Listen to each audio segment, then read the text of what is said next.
Mr. Scott is recognized for 7 minutes.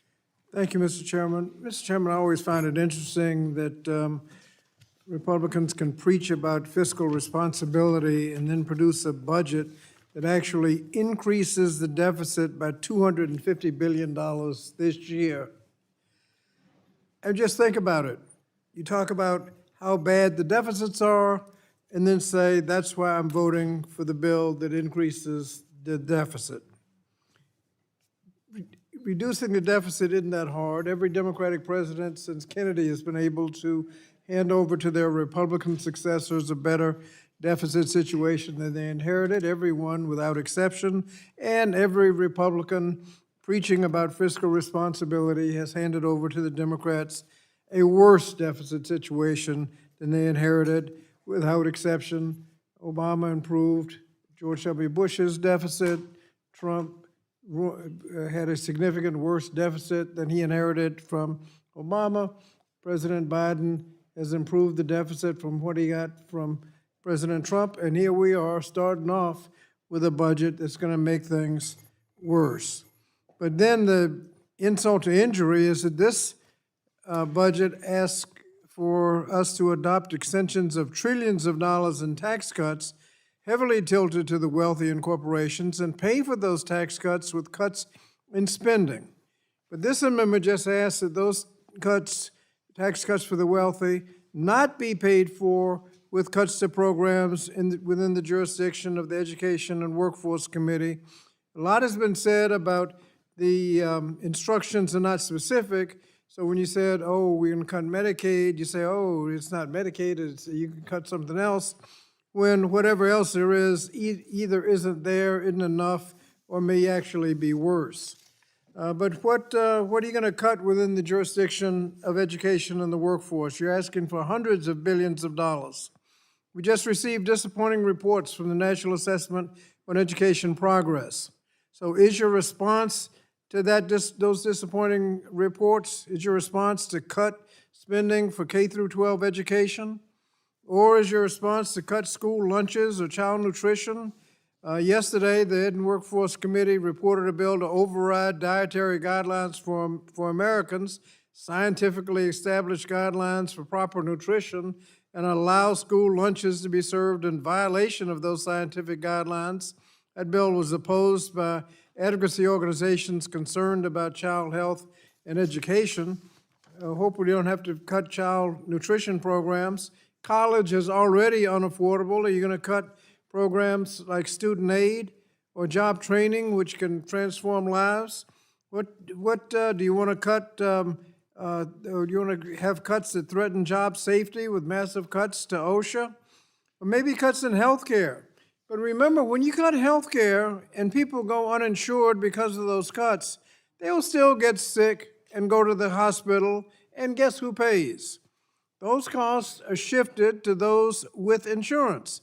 So cutting support for health care insurance will result in your insurance premiums going up. Or maybe you can cut Meals on Wheels provided within the Older Americans Act.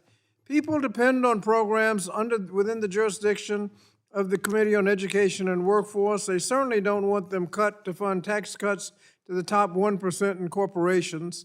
And top 1%, that's people making over $700,000 a year. And by the way, when you cut corporate taxes, the benefit of those cuts go to the stockholders. And a lot of the stocks are held by people outside of the United States, so Americans aren't even getting the benefit of those tax cuts. Mr. Chairman, I would hope that we would protect the programs within the jurisdiction of education and workforce. These are vital programs that people depend on, and I would hope we would not cut them to fund these tax cuts for the wealthy. And I reserve the balance of my time. I'd like to thank Mr. Scott for his comments. He reserves his time. Is there a member who would like to claim time in opposition? I'd like to claim time in opposition, Mr. Chairman. Ms. Houchin is recognized for 7 minutes. Thank you, Mr. Chairman. The instruction for the Committee on Education and Workforce provides the committee with the necessary flexibility to craft policies within their jurisdiction. My my friends on the other side of the aisle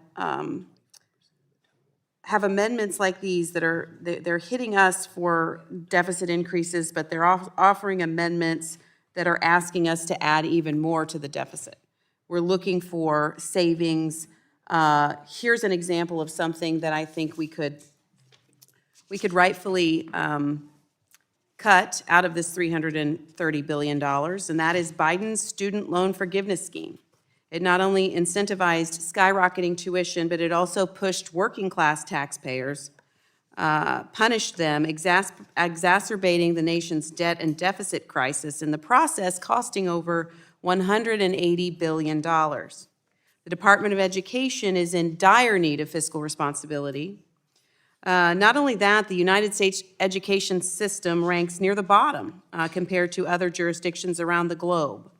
Nothing in our budget resolution includes cuts and reforms or specific reductions within the Department of Education. It provides the Committee on Education and Workforce with the necessary flexibility to decide what policies are working and what are not.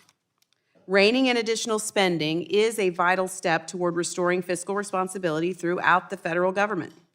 As a member of the Education and Workforce Committee, we will work with the administration to ensure state and local communities are getting what they need for education, but our fiscal house and the Department of Education is not in order, and we can all thank the Biden administration for the status of that department. I think this is a responsible step, what the chairman has marked up, and I support, I urge a no vote on this amendment and support what the instruction will be to the Department of Education, to the Committee on Education and Workforce. And with that, Mr. Chairman, I will yield the remainder of my time to you. I'd like to thank the gentleman for yielding. I'd just like to point out the comment was made in regards to the debt that was added by various presidents, and I agree. This has been an issue for both Republican and Democrat presidents, and we should all be concerned about the debt. We should all work on policies to change the fiscal trajectory. But I do want to point this out. During the Biden years, he added fully a quarter of the total debt held by the public. A quarter of the total debt held by the public was added during the Biden years. And with that, Ms. Halchin. Will the gentleman yield, please, just for a second? Well, it's Ms. Halchin's time, so Ms. Halchin, that's up to you. Oh. Would you yield? I will yield. Thank you kindly. I just wanted to place in the record the information on the accumulated debt over the several presidencies. And I think if you look at debt as a percent of GDP for the first time in the last 50 years, under Biden, it started to come down because the economy started to grow again. So I really do believe, sir, that we need to look at the revenue side over a period of years and what's happened. And together, the people who are willing to do it on both sides of the aisle, let's do something great for America for a change. Thank you. Thank you. I would say, Mr. Chairman, and then I will close and I will yield back. We do not have a revenue problem in the United States. We have a spending problem, and House Republicans, with this budget resolution that we've crafted, are taking steps to try to get us on the right path. Would the gentlewoman yield again? Yes, I will. I'd just like to reinforce that point, and I think you raise a valuable point. This is a good discussion. Revenue has, for about the last 50 years, been maintained at roughly 17% of GDP.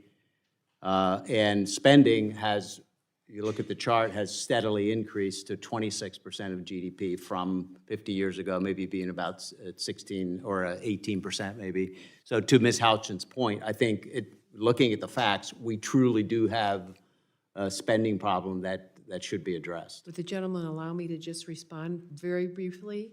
When I was born, there were 146 million people in this country. Today, there are over 300. We're edging toward 340 million. I would expect some of that spending to go up, but we need not to, behind closed doors, we ought to reach an agreement going forward. Maybe we could actually do it. Following on what Mike Carey said, maybe Ohio could help bring the sides together. Wouldn't that be great for the country? Thank you very much. I yield the balance of my time. Ms. Houchin yields, and Mr. Scott is recognized for 1 minute to close. Thank you, Mr. Chairman. Mr. Chairman, when you say both sides, if you look at the cumulative effect of people increasing the deficit and decreasing the deficit, since the Kennedy administration, Democrats have reduced the deficit $4.5 trillion. Republicans regrettably have increased the deficit $6.5 trillion. And so if you're going to give credit to both sides, please give credit where credit is due. The Republicans have run up $6.5 trillion worth of deficit, and Democrats were only able to clean up $4.5 trillion of it. We tried, but it's heavy lifting. I asked, in terms of it's a spending or revenue, I asked your staff whether it's both revenue and spending, and they said that's simple arithmetic. It's obviously both. But in terms of this amendment,